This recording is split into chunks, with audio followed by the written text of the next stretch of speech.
Today we are going to be looking at multiplying and dividing rational expressions. Now we've already talked about finding our restrictions on an original problem. We have also simplified rational expressions.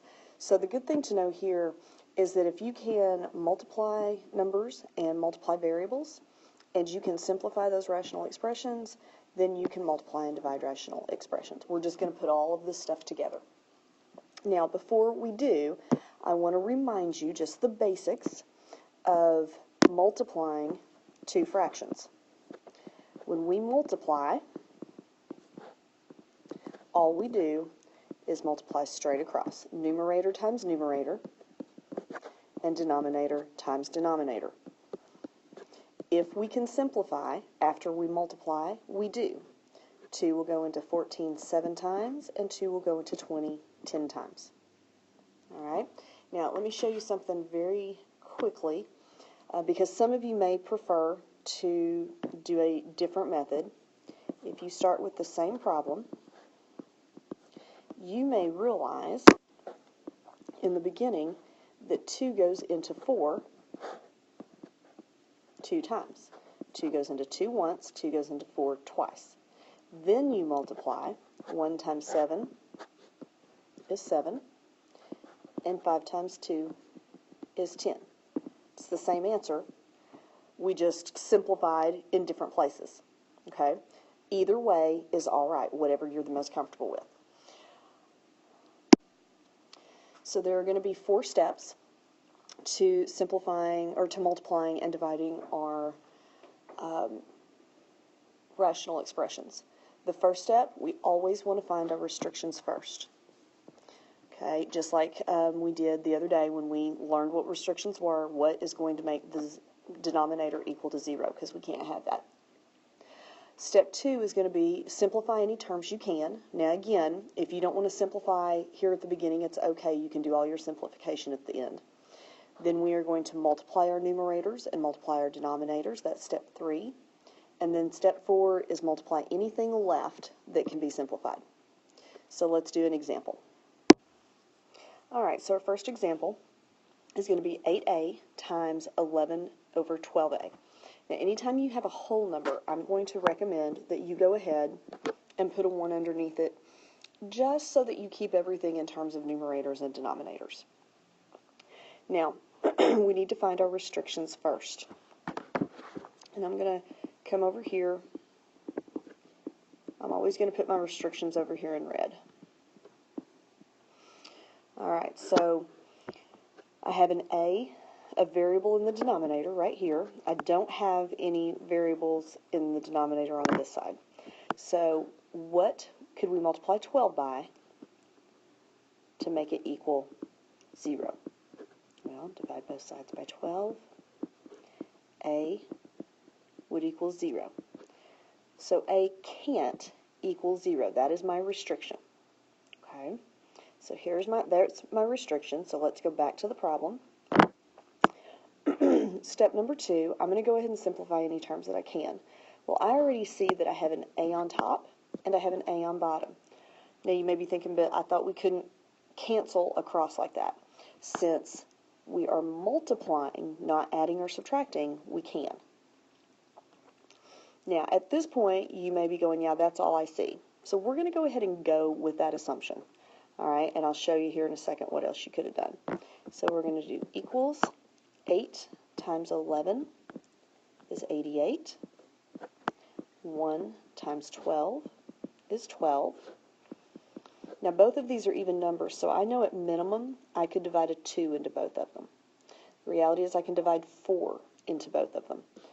So 88 divided by 4 is a 22, and 12 divided by 4 is 3.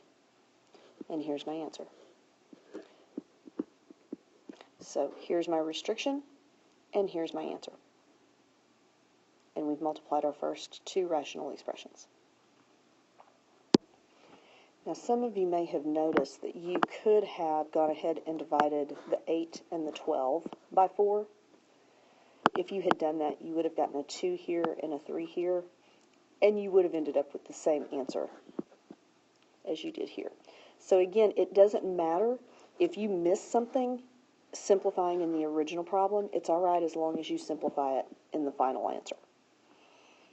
Okay, I'm not going to do it both ways on every problem. I'm going to alternate which way I do it because I don't want to confuse anybody. Okay, here's our second example. Let's go ahead and try simplifying. So I've got a b on top and a b cubed on bottom. So I know that 3 minus 1 gives me b squared. I've got a c on bottom and a c squared on top. And I know that 2 minus 1 just gives me a c to the 1. Now I also see that I've got a 5 on bottom and a 15 on top. Well, I know 5 will go into 15 3 times. All right, I've got a 12 on top and an 8 on bottom. We just talked about 4 will go into 12 3 times. 4 will go into 8 2 times.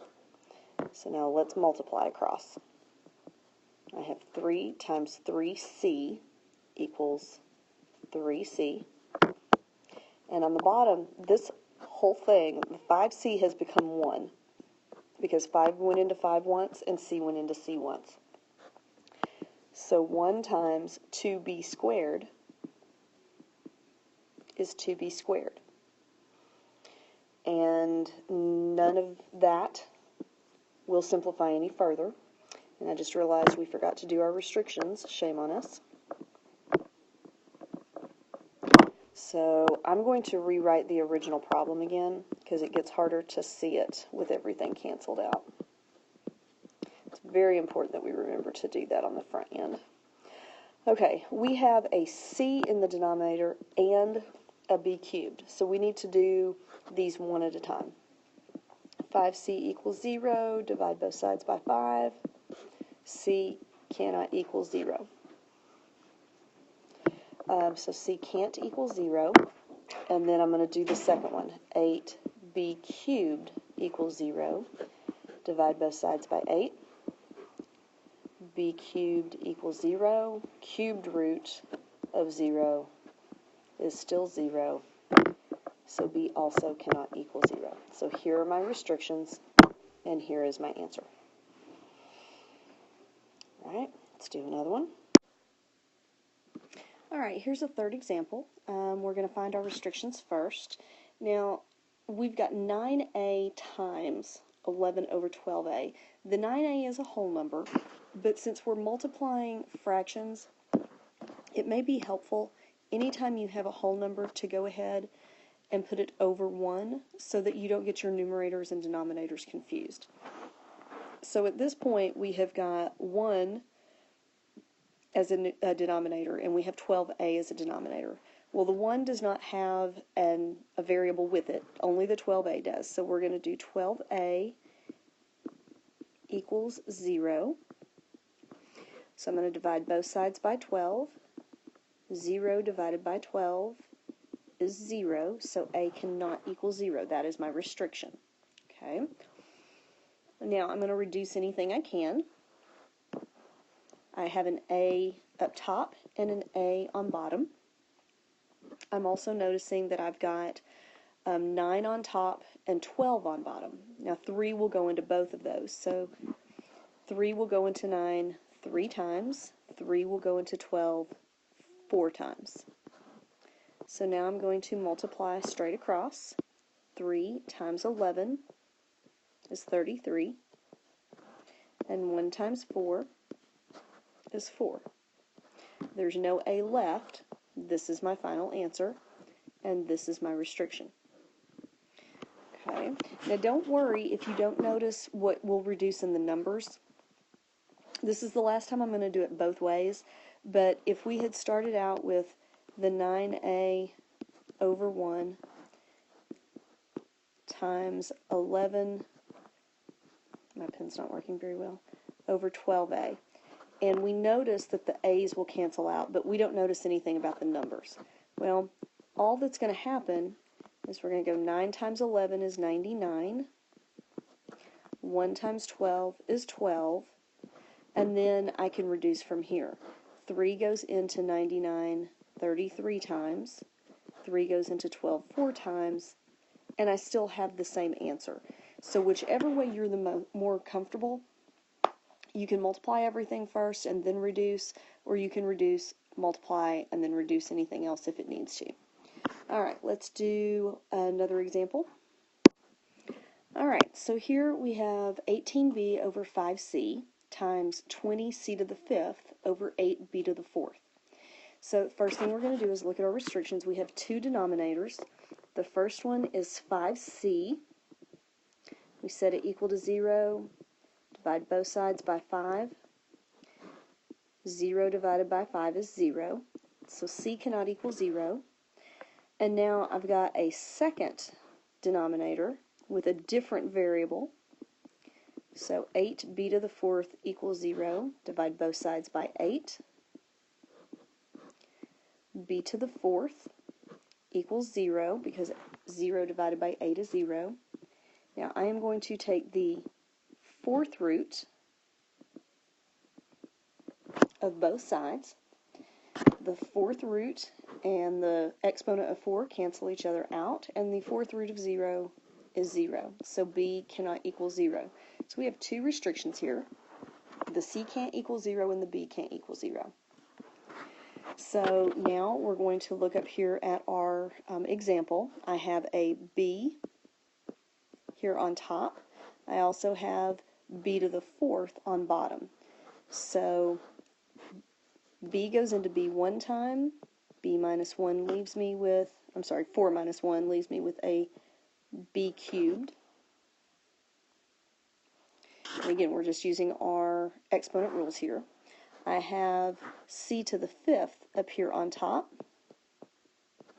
and I have a c down here on bottom. So I am going to take this c to the 1 on the bottom. I'm going to bring it up here and subtract it.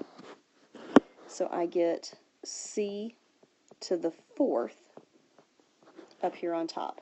Now this is getting a little bit messy, so I'm going to go ahead and simplify at this point. I've got 18 over 5 being multiplied by 20, 20c to the fourth on top over 8b to the third. Okay.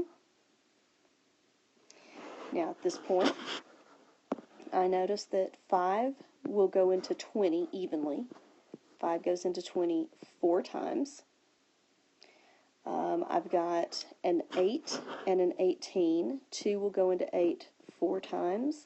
2 will go into 18 9 times. Now if you notice, I have a 4 on top and a 4 on bottom. I'm going to go ahead and cancel those out. So I've got 9 times c squared. C to the fourth. And all I've got left on bottom is b cubed. That's a 3 on bottom, sorry. My 3 is not wanting to write. There we go. This is my final answer. Okay? Okay. Here is another example. This one looks a little bit different. We're pulling in our polynomials now, our binomials. We still have to look at our restrictions. 4 equals 4 equals 0. That's not a true statement, so we don't have to worry about that. 3 times x plus 3 equals 0. Let's do this one at a time. This is being multiplied by the binomial, so let's divide by 3.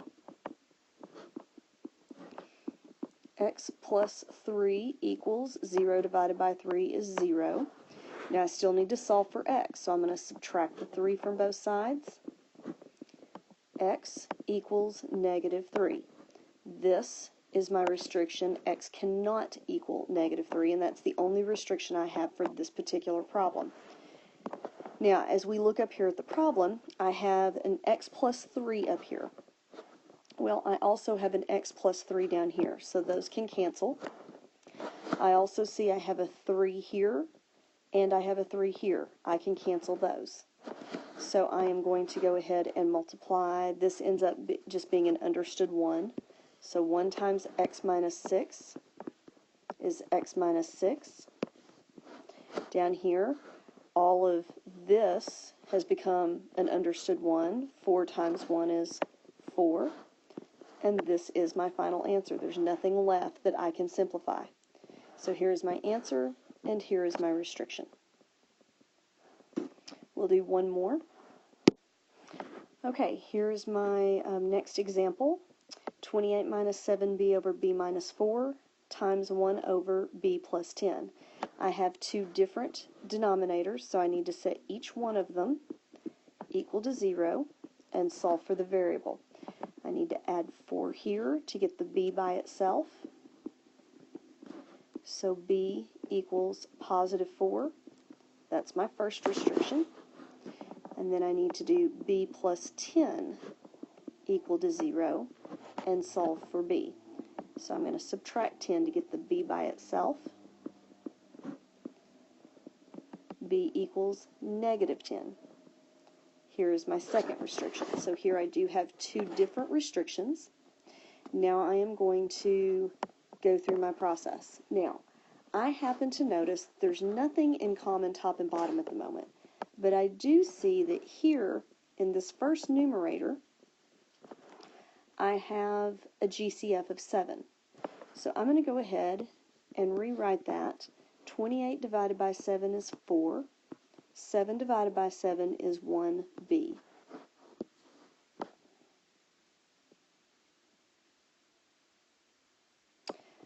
And I just noticed that that's not going to help me because down here I have a positive b and a negative 4. So let's take out a negative 7 when we factor, and I'm going to change those two signs.